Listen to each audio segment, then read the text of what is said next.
picture the scene then. Simon the leper has opened his home and said, please come and have a meal at our place. The meal we want to have is in honor of you, Jesus. You've been so kind to us and you've done so much for us. We want to just throw a party and you're the honored guest. And they would have gathered around that table that night in that Simon's home. We don't know who Simon was. Some of the commentators suggest that Simon might actually be the father of Lazarus and Mary and Martha. Lazarus, Mary, and Martha was the home to which Jesus would frequently go. It was a haven of rest. It was the place that was going to be his headquarters for this last week of life. But on this Saturday night, Simon the leper says, why don't you come to my home? Why don't we have a meal together? And Jesus, you can be the guest of honor. And so Jesus is sitting at the head of the table, I guess. It would have been a table a little bit larger than this, maybe just this height or a little bit lower, been shaped like a U, and people would have sat all the way around it. Jesus would have been there at the head. You can imagine Peter was there, and John and Andrew were there. Bartholomew was there. Judas was there. John was there, James, his brother, was there. They were all there, but as was Lazarus, as was Martha, and as was Mary. Maybe 17 people all around this table, all reclining as they ate together. And you can imagine what the room would have been like as they ate and had some good food together. There had been laughs and jokes and conversations. And it was just an amazing place. And all of them had a seat at the table. I don't know what it's like for you, but when you go to a wedding, and you're at a wedding function, you know, the celebration at the end, and there's a meal after the wedding ceremony. And you know what it's like. You go to the hotel where the wedding is going to be held, the food is going to be held, and there's usually a table plan, yes? I don't know if you're like me, but always go and have a look at the table plan. See where you're sitting, what table are you at, who are you with, do you like them, do they like you? Are you going to have a conversation where you won't? Where are you going to be? What's it going to be like? So you go and find out where you're placed at the table. Around our home, Elizabeth and me had obviously 5 children, and every day we'd endeavor to have all the kids around the table for at least one meal. And it was always a bit of a fiasco. It was great some nights, but many nights it was a bit of a fiasco. Because some of them didn't want to be there. They just wanted to play. Others wanted to kind of put it off and say, no, let's delay having food because I'm in the middle of something. Some of them wanted to just be a distraction and just have a carry-on at the table. Some of them actually would say, I don't want any of your food, and particularly that stuff called vegetables. You're not giving me any of that. And maybe 1 or 2 would say, bring it on, I love to eat, give me whatever. They're always in a different seat at the table with a different function at the table, doing different things and placed at different places. And as we look at the scene in this Simon the leper's home, we see there are different places around this table where different people and different characters are seated.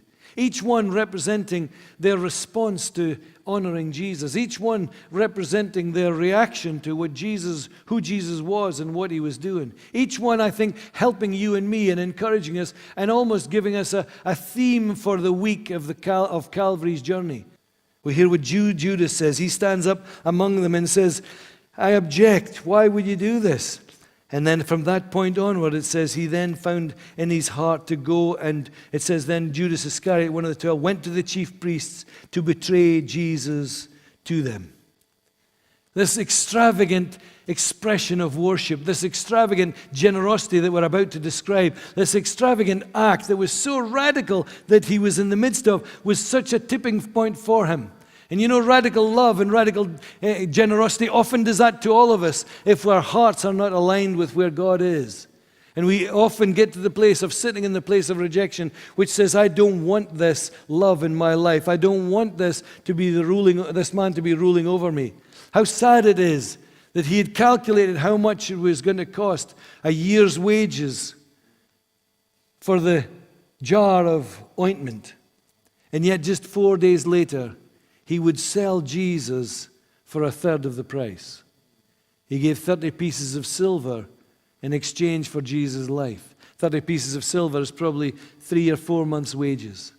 He was willing to give his life to get a hold of something that was only put 1/3 of the value on Jesus. How much value do you place on the Lord Jesus in your life today? He'd walked for 3 years so close to the truth. He'd known the truth, engaged with the truth, been part of the truth as it had gone through the whole of Israel. And yet here he was in this moment of time, the tipping point. How challenging it is for people, for all of us who come week by week and experience the truth, sing the truth, meet friends who are living out the truth. How challenging it is for us if we sit on the seat of rejection and say, I don't want this man to rule over us. You know, the room had been filled with the fragrance of Mary's outpouring, which we're going to talk about in just a second. Been a beautiful fragrance in the room, and that fragrance had been broken by the poison of Judas's words as he comes and changes the atmosphere in the room, changes the whole thing because he's sitting at the place of rejection. Can I encourage you, never sit at the place of rejection.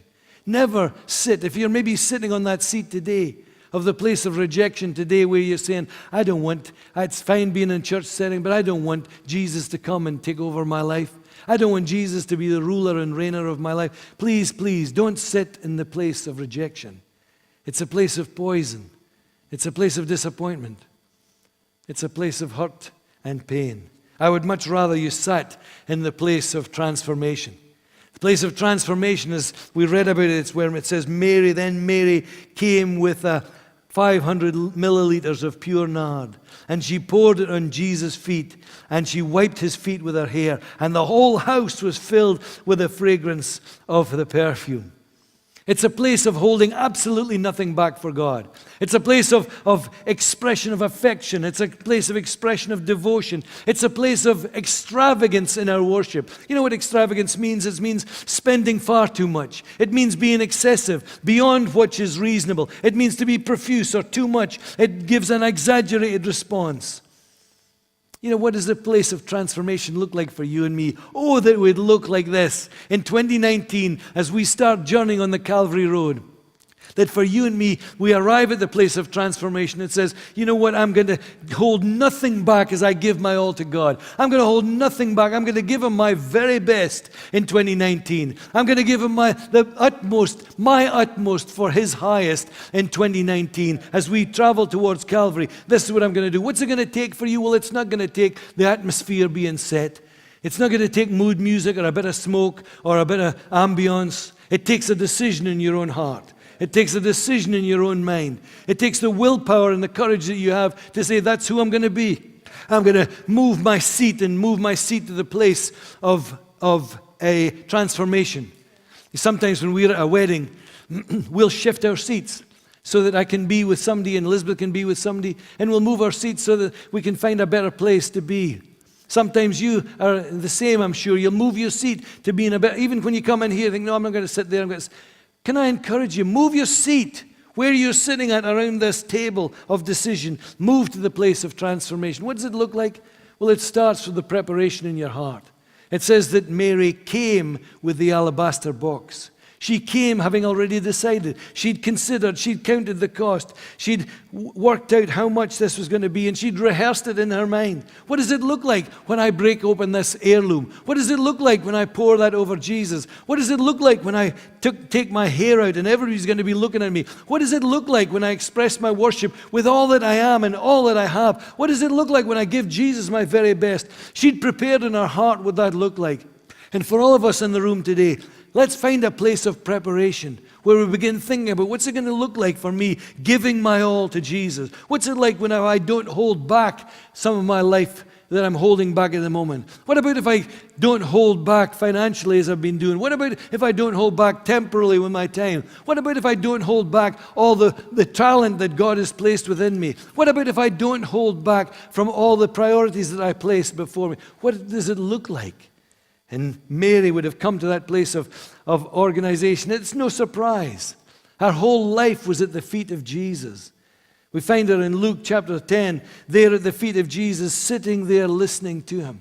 We find her in John 11, falling at his feet, praying and asking for God to intervene. And here we find her in John 12, surrendering at his feet. It was no surprise that she gave her all, sitting at the place of transformation. She just loved Jesus with all her heart.